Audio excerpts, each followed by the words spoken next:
The Bible says in the book of John chapter 1 verse 1, praise God, in the beginning was the Word, and the Word is with God, and the Word was God. Matod pa diya, og ang pulong nahimong kahayag, og ang pulong mipuyo taliwala sa katawhan, o pinaagi kaniya walay butang walay butang nga dili mahimo, nga walay butang nga nahimo nga dili pinaagi kaniya. Now, word, power of word, the power of word, I tell you. That's why the Bible says, if any among you, if there is a prophet among you, the Bible, Numbers chapter 12, I, the Lord, will speak to him in dreams and in vision. I, the Lord, speaks to him in dreams and vision. Now, in the book of Luke chapter 10, ato nakita na diya. Luke chapter 10, ingon diya, ako nagpadala kaninyo sama sa usa ka mga nating karnero taliwala sa mga lobo. Lobo. Remember this one. That's why, so whether we like it or not, this is now the spiritual warfare. We keep on talking about, even churches today, they keep on talking about spiritual warfare, but they really doesn't understand what they are talking about. Spiritual warfare is this is the battle of your mind. And remember, your mind has portals. Your mind can speak mystery. Your mind, it always determines if it is powerless. There is powerlessness in your mind, or your mind is powerful.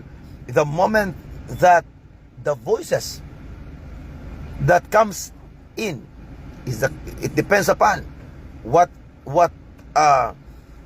kingdom nga ang pulong nga gigikan. Our mind is a battleground of words. Again, our mind is a battleground of word. Proverbs chapter 4 verse 23, the Bible says, ang imong una-una tinubdan sa kinabuhi, busa bantay sila, ingon nga bililhon mong bahandi. Romans 12:2, the Bible says, be not conformed to this world, but be ye transformed by the renewing of your mind. Renewing of your mind. Your mind always acquires words from different areas, from different corners. Naglantaw ka og balita, they speak word. Lantaw ka sa kabutang, bisag dili mo sulti, but because of the information that was given before you have see about the thing that you are looking, it always create words in your mind. Don't forget that one, mind. So this is a battleground of different words. When you feel something, then it always absorb and it will go to your mind. If you see something, then it always comes to your mind. When you hear something, it comes always to your mind. When you hear something, when you feel something, I tell you, all the senses, it always register it to your mind. When your mind believe, when you believe what is in your mind, that's why the Bible stated very clearly. Praise the Lord, hallelujah. So praise siya, wala po signal. Okay, praise the Lord, hallelujah. Proverbs chapter 24. Okay, Proverbs chapter 24. Remember that it is in our mind there are three categories. Again, our minds, do not scroll up, do not scroll down, is a free mentorship program. Praise the Lord. Praise the Lord, praise God. You can share this video now. Matirang matibay, ang hindi alis magkakaroon ng mga pagpapala. Praise the Lord. Hallelujah. If you are connected with somebody who bring the grace of prosperity, because we know that the word of God can save us. The moment you believe that word, you can be saved out from the lake of fire, but you can also be saved out from sickness, diseases, poverty, stagnation, and limitations. Again, in our mind, because we are talking about the power of the word. Power of the word. Say this with me. The power of the word. Power of the word. Proverbs chapter 24 verse 1. Pinaagi sa kalam gitukod ang panimalay, ug ang mayong panabot mao ang patukuran niini. Pinaagi sa kaibalo ang mga lawak, sinangkapan sa mahalon ug matahom nga mga butang. There are three categories in your mind: the wisdom, the knowledge, and understanding. Remember this one.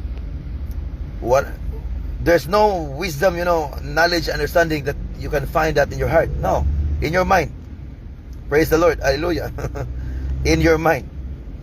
Now, that's why the Bible says, those who believe the prophet in the name of the prophet, in the name, those who receive the prophet.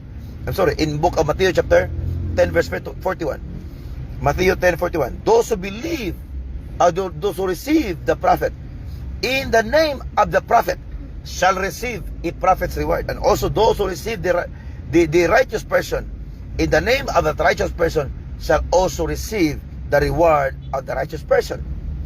Now, what does it mean? This is what we call the fruit, the result of the word that you absorb into your mind. Jesus. Now, in the book of Proverbs chapter 12 verse 14, ang ganti sa tao mag-agad sa iyang gipamulong o gibuhat og maiya gayud, og maiya gayud ang angay kaniya. Kanus ama gisulti nga maiya gayud ang angay kaniya based on your word.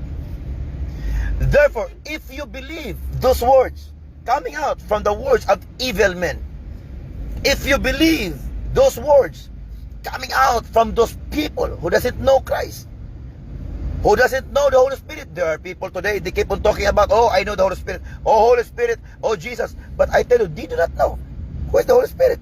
Because if they really know who is the Holy Spirit, then they have the real transformation, even their mouth.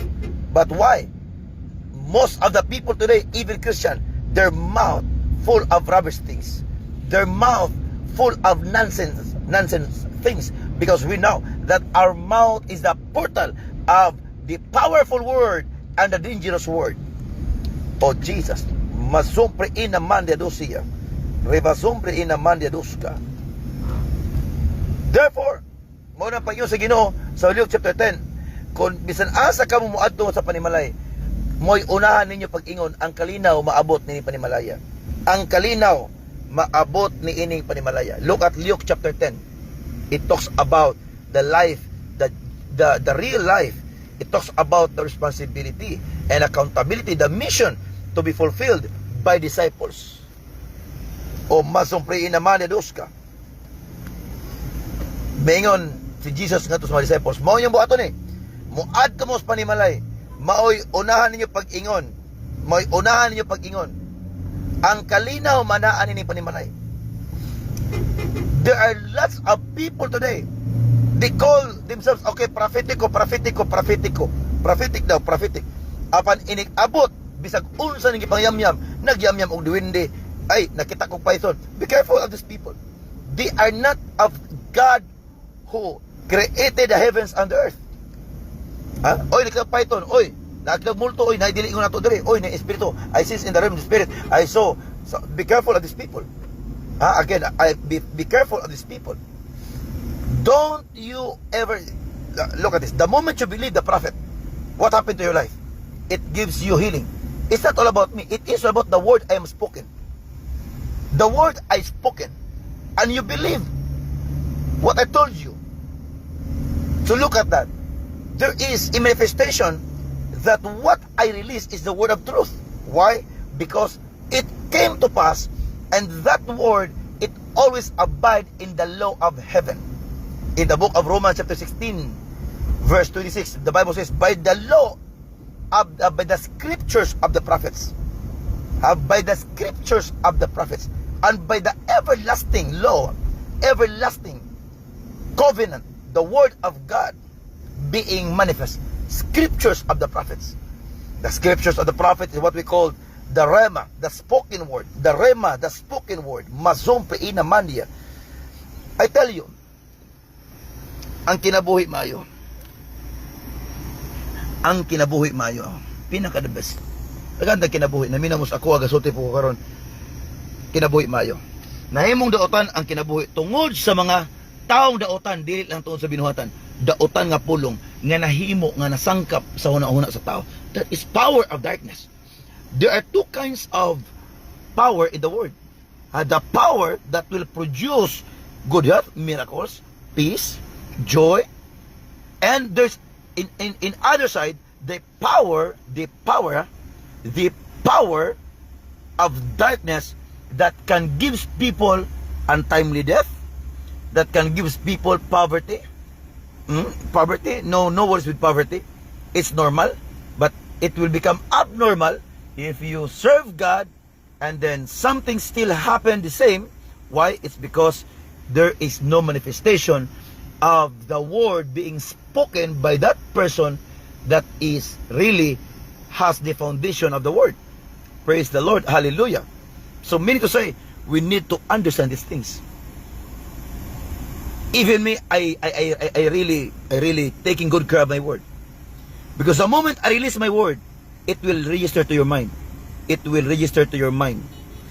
And if you believe what the word being registered into your mind, it will become your habit. It will become your belief. If that word comes from the Lord, not just belief, it will become your faith. That's why be careful. There are lots of people today, prophetic, but they keep, okay, the angel of the Lord spoke into me. Be careful of that ministry. That is not, I tell you, you better believe me. I am not God, but I am the servant of God. I know my God. I know my God. I know my God. Even sickness. Why there are lots of people today? When sickness comes, they thought that, okay, basig mamatay na ko. No, because what your mind being perceived by the words, by the wrong information coming from the wrong person because of the wrong doctrine. Jesus. Praise the Lord. Hallelujah. O masompriin naman Diyos ka. I pray in the name of Jesus. Whatever works of the enemies against your life, whatever works of the enemies against your mind, whatever works of the enemy troubling your mind, I pray in Jesus' mighty name that the power of the Holy Ghost, the angel of the Lord, the Bible says, who are angels? Hebrews 1:14. They are ministering spirits. Ministering spirits.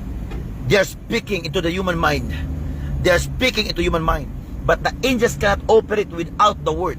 Only the word that can cause the angel speaks to your mind. O masopriin naman Diyos ka.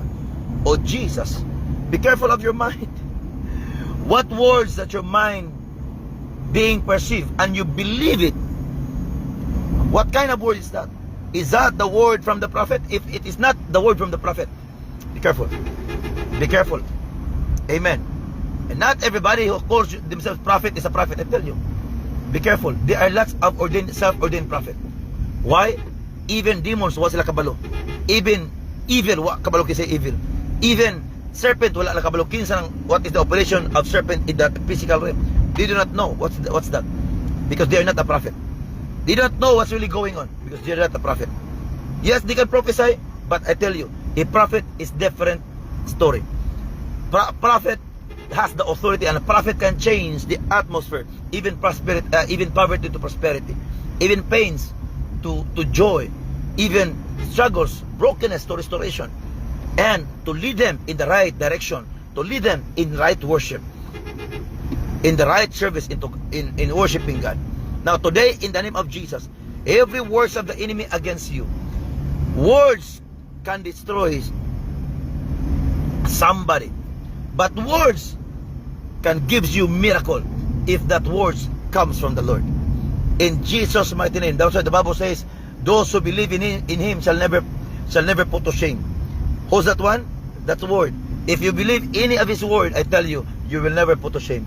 Most especially if you understand what the word is talking. I tell you, God is going to bless you. Not because of me, but because of the word I am spoken now. In Jesus' mighty name. If you believe that the God of Prophet Joe, the God of Abraham, the God of Isaac, the God of Jacob, the God of Old Testament, the God of New Testament. If you believe that the same God that is working in the life of His prophet, when I speak mystery, when I speak prosperity, when I speak good health, when I speak long life, when you believe that word, now it is the word that is not just a genuine word. That is the word that is supernatural, because this word is Him. Now, if you believe, just comment here, I believe what the prophet is spoken. I believe what the prophet is spoken. Now, whatever words of the enemy against your business, usually the problem of the business is tithing. I tell you, tithings. I pray, just be okay. Just be excited. Just be excited. If you want to register in this special mentorship, I am going to mentor you about tithings and offering. Don't worry. I pray that if God is going to lead me to teach this kind of matter in the realm of the spirit, there's something amazing that is going to happen. Because some or most of the businesses, why businesses are collapsed? Because they are not tithers. That's the final, that's the if they give but they do not know what's the process on it. Praise the Lord. Now I pray in the name of Jesus, because you are connected, I pray in Jesus' mighty name that the words that you receive today, this is a powerful word. The moment you believe this word, you can comment here, I believe what the prophet is spoken. Now today, in the name of Jesus, I prophesy, whatever words that the enemy has spoken to your mind, in the mighty name of Jesus, he has no idea in this season that God rising somebody to destroy this wickedness of His word. Now in Jesus' mighty name, because you are connected, now I pray in Jesus' mighty name, every word of deception, the cause of delays, the cause of stagnation, the cause of demotions, the cause of sickness and diseases, now in the mighty name of Jesus, now fire in Jesus' mighty name. Touch your head now, touch your head, and by your left hand touch your gadget, by your right hand touch your head now in Jesus' mighty name. Every word of the enemy now that keeps on talking to your mind, okay, poverty, okay, taas gasolina, taas krudo, karon imubo na, so wala sila yung kapaingnan, o sa pa, kung kinabuhi ingon ani, ministry ingon ani, there's something like that. I tell you, it's the word of deception. Now today, touch your head now. Okay, ako pinabuhi ingon ani. Don't you ever believe on that word. That is voices of darkness. You need to have voices of light. Light that can empower you. Only the word of God that brings us into enlightenment. Now, in the name of Jesus, whatever situation that you are experiencing now, do not produce word. Do not speak based on your situation. Speak based on revelation. Speak based on prophecy.